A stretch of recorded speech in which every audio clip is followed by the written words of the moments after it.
You've just received a summons to appear in court. If you're not used to the legal system, this can be one of the scariest days. We're here today to talk about what you should do with that summons after you've received it.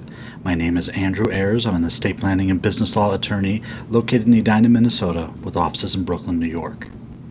The first thing you need to do when you've received a summons is take a deep breath.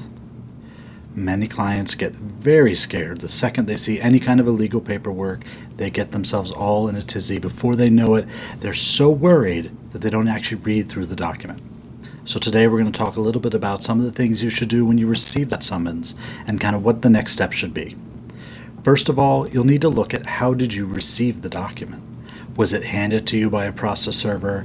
Was it mailed to you? Was it electronically served on you? It showed up in your email, or some places now allow for service by Facebook. So the first question is, how did you receive the summons? Because that will dictate when you have to respond to it.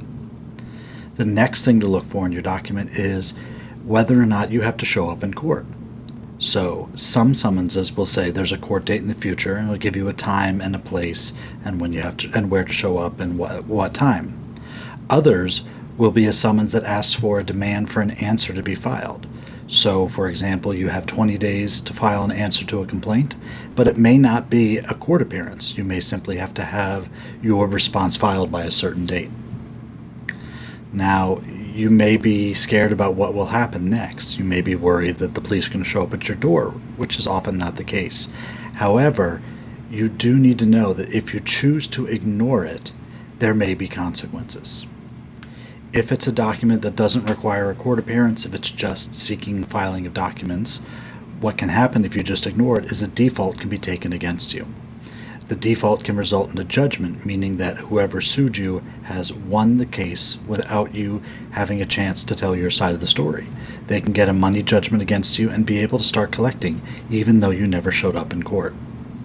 Now, if your summons has a court appearance attached to it, if you don't show up, there's kind of three main options that can happen. The first and the most mundane is that they simply adjourn the court date to a future time, meaning if you're supposed to be there on June 1st and you don't show up, they adjourn it to July 1st. Another thing that can happen is they can actually enter a default if you fail to show up for that court appearance. This is usually not on a first court appearance. This is often a couple court appearances down the road, but the court usually has the power to enter a default.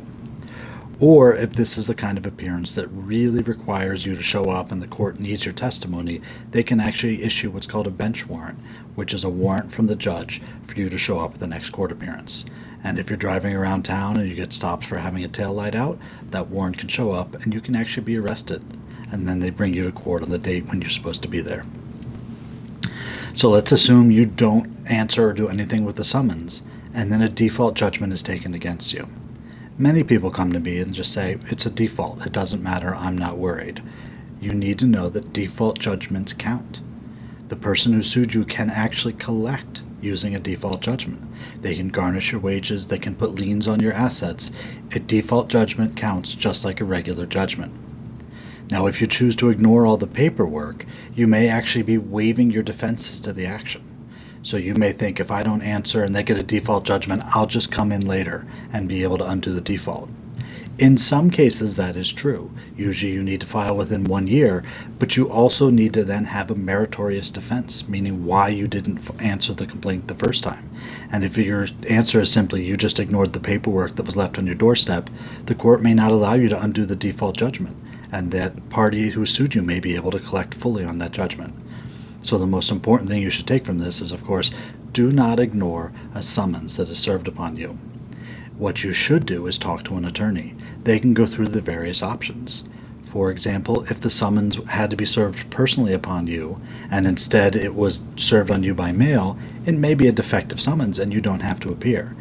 But you don't want to take that chance that you're the person to make that decision. You want to have a professional look at it with you. Or you may sit down with an attorney who says the summons is properly served and you have X number of days to respond. They can give you a plan going forward. But the most important thing to do is do not ignore that summons, but also take a deep breath.